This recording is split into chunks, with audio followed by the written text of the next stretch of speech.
안녕하세요. 카페 창업 전문 코치 덕분이입니다. 많은 초보 카페 창업자들이 소형 테이크아웃을 선호합니다. 돈도 적게 들고 운영도 쉬울 것 같다는 착각 때문입니다. 하지만 현실은 전혀 그렇지 않다는 걸 아셔야 합니다. 덕분이네는 100개가 넘는 테이크아웃을 직접 오픈하거나 차려준 경험을 가지고 있습니다. 오늘은 그간의 경험을 바탕으로 매우 현실적인 사실과 알토란 같은 정보를 드리려고 합니다. 특히 후반부에는 누구도 알려주지 않은 덕분이네 사이드 메뉴 고르는 3원칙에 대해 말씀드릴 예정이니까 오늘은 꼭 끝까지 보시길 권해드립니다. 아무쪼록 도움이 되시기를 바라며 시작하기 전에 구독과 좋아요 부탁드립니다. 저에겐 큰 힘이 됩니다.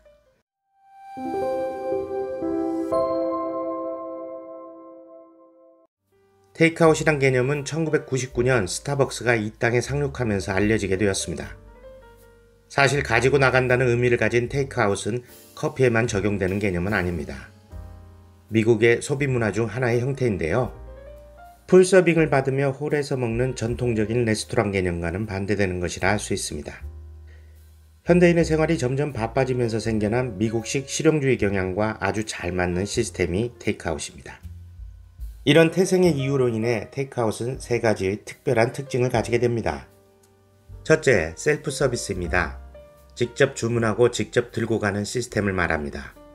이로 인해 개당 들어가는 노동력을 줄일 수 있게 되었고, 이는 자연스럽게 두 번째 특징을 나타내게 됩니다.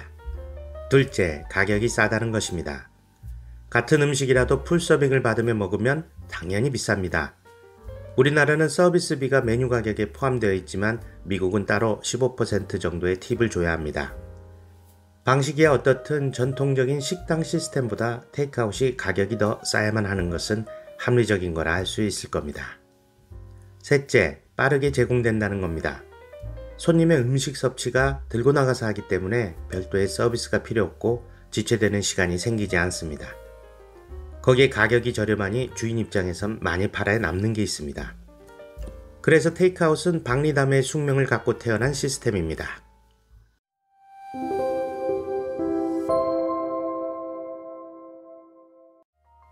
미국과는 달리 테이크아웃 하면 한국에서는 커피숍을 먼저 떠올리게 됩니다. 아마도 스타벅스의 등장이 큰 충격을 주었기 때문일 겁니다. 사실 스타벅스도 한국 진출 초기에는 여러 가지 풀어야 할 문제들이 많았습니다. 미국처럼 테이크아웃에 대한 인식이 없었기 때문이죠.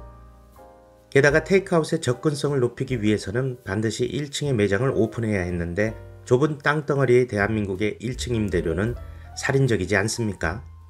이와 같은 이유로 원래의 테이크아웃 공식이 한국에서는 기형적으로 변화하기 시작합니다. 먼저 저가가 아닌 고가가 됩니다. 미국을 다녀온 분들은 다들 아시겠지만 미국 스타벅스는 한국 스타벅스에 비해 많이 쌉니다. 테이크아웃에 대한 소비자의 인식과 상대적으로 낮은 부동산 비용 때문입니다. 미국의 저가가 한국에선 고가가 된 거죠. 한국에서의 성공을 발판으로 스타벅스는 아시아의 고가 정책으로 진출합니다.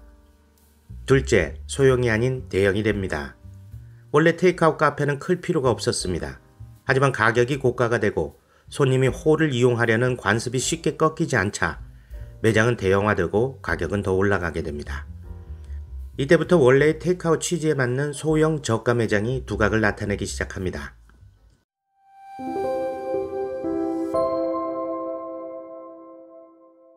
저가 커피의 대표 주자인 메가커피가 최근의 조사에서 브랜드 선호도 2위를 차지했습니다. 그만큼 인지도가 높아졌다는 말이고 많이 찾는다는 의미도 될 것입니다. 홀 좌석에 앉아서 여유있게 커피 한잔하는 호사는 누릴 수는 없지만 들고 가는 거라면 싸고 양도 많고 메뉴의 퀄리티도 떨어지지 않는데 소비자들이 선호하지 않을 이유가 있을까요? 이렇게 저가 커피 시장은 급성장을 합니다. 하지만 그 이면에는 카페 사장들의 눈물이 있습니다. 손님의 만족도는 높은데 정작 카페 사장은 돈이 남질 않는 겁니다. 많은 메뉴를 쳐내야 하니 힘은 배로 드는데 이것저것 따져보니 이문이 안 남습니다. 저가 커피는 프랜차이즈가 많습니다. 모두 직영이 아닌 가맹사업 방식의 프랜차이즈를 주력으로 하고 있습니다. 그렇게 가장 많은 브랜드가 포진해 있는 시장입니다. 다시 말해 가장 많은 가맹점을 보유하고 있는 시장이라 말할 수 있습니다. 하지만 이걸 아셔야 합니다. 프랜차이즈 본사 말대로 그렇게 수익이 난다면 그들은 왜 주력으로 하지 않을까요? 스타벅스는 직영점만 운영합니다. 가맹 사업을 하지 않습니다. 매장에서 수익이 나오지 않으면 본사가 망하는 구조입니다. 그들이 미국에서 성공한 저가 정책을 벌이고 한국에선 고가 정책을 고수하고 있다는 것은 무엇을 의미하는 걸까요?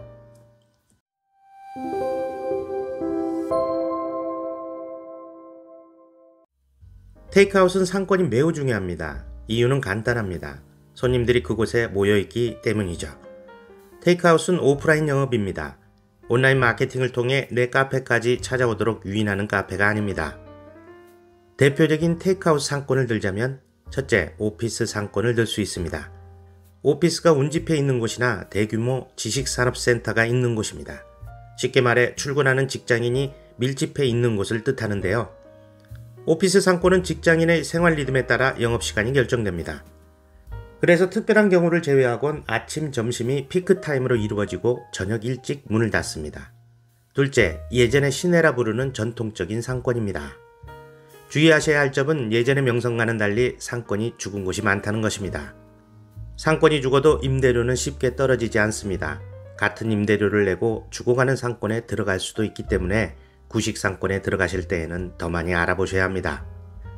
셋째, 대학가 상권도 학기 중에는 테이크아웃 수요가 많은 곳입니다. 다만 학기 중일 때 얘기입니다. 방학 중에는 대학가가 텅 비기 마련이죠. 그래서 대학가 상권을 반쪽짜리 상권이라고 말하기도 합니다. 당연히 이를 고려해서 임대료 등 부동산 조건을 살펴야 할 것입니다. 넷째, 신도시 슬세권입니다. 요즘에 와선 동네 상권이라도 신도시처럼 세대수가 직결되어 있는 슬세권은 좋은 테이크아웃 자리로 여겨지기도 합니다. 신도시는 학교와 아파트가 운집해 있기 때문에 미성년부터 중장년까지 손님층이 두텁다는 장점이 있습니다. 생활 리듬도 나이에 따라 다르기 때문에 꾸준히 손님이 유입되는 경향을 보입니다.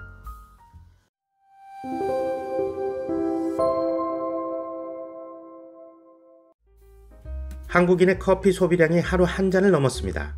이것은 세계 평균에 비하면 3배 이상 높은 수치인데요.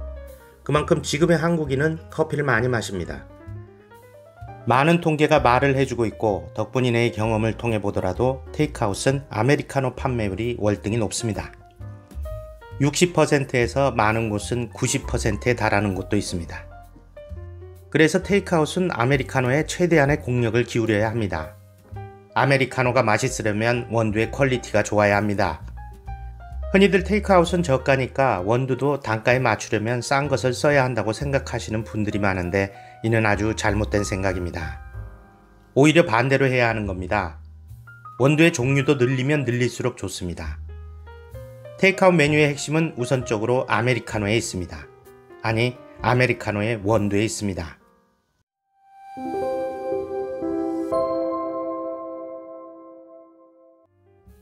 앞서 말씀드렸듯이 슬리퍼를 끌고 가는 상권이라는 뜻으로 붙여진 이름인 슬세권에서는 초중고 학생들부터 중장년의 아줌마, 아저씨들까지 손님들의 층이 다양하고 넓습니다. 이를 다시 말하면 다양한 기호와 취향이 존재한다는 얘기가 됩니다. 그래서 다양한 음료가 준비되어 있어야 합니다. 어리거나 젊은 친구들도 많이 오기 때문에 SNS에 올라갈 만큼 화려한 시그니처 메뉴도 준비해야 합니다. 저가형 테이크아웃 브랜드일수록 메뉴가 많은 이유가 바로 여기에 있는 것입니다.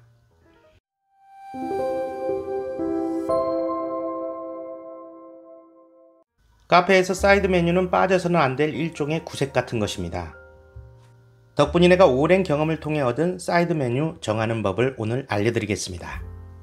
3가지 원칙이 있는데 이것에 모두 부합되는 사이드 메뉴를 개발하신다면 성공 확률이 매우 높아질 거라 생각합니다. 첫 번째 원칙은 누구나 아는 메뉴 중에서 하나를 선택하라는 것입니다. 카페 창업을 준비하시는 분들은 많은 카페를 가보기 마련입니다. 자꾸 다니다 보면 모든 카페가 다 거기서 거기같이 느껴집니다. 그래서 어디에도 없는 특별한 메뉴를 찾으려고 합니다. 하지만 어디에도 없다는 것은 아무도 모른다는 얘기와 같은 말입니다. 아무도 모르면 아무도 찾지 않습니다. 이걸 홍보해서 알린다? 보통 노력으로는 쉽지 않습니다. 마케팅비도 많이 들어갈 거고요. 모두가 아는 메뉴에서 고르십시오. 샌드위치, 파니니, 주먹밥, 토스트, 도넛, 베이글 등등 선택할 대상은 너무도 많습니다. 특히 테이크아웃의 사이드 메뉴는 손님에게 있어선 쉽게 손이 가야 하고 점주에게 있어선 쉽게 만들 수 있는 메뉴여야 합니다.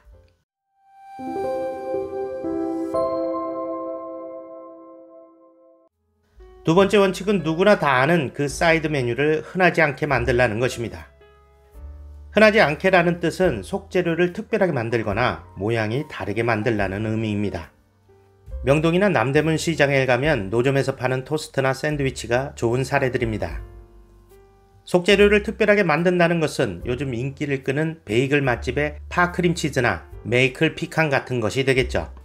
모양은 형태를 색다르게 하는 것도 있지만 사이즈만 달리해도 새로운 느낌을 주게 됩니다.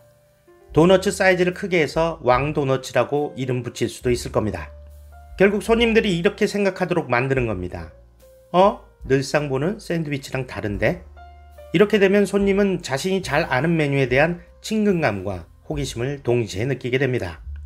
이제 결정타 한 방만 남았습니다.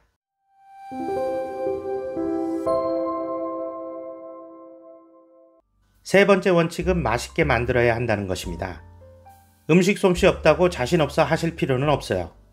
사실 카페 메뉴는 맛없게 만들기도 쉽지 않습니다.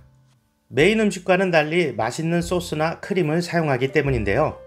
소스와 크림은 유튜브나 블로그를 통해 정보를 얻으시고 다양하게 사서 직접 섞어가며 맛을 찾아 나가시면 됩니다. 어떠세요? 도움이 좀 되셨나요? 도움이 되셨다면 구독과 좋아요 꾹 눌러주세요. 알림 설정도 잊지 마시고요. 이 채널이 있는 이유는 당신이 있기 때문입니다. 당신의 덕분입니다. 구독과 좋아요, 알림 설정까지 부탁드립니다.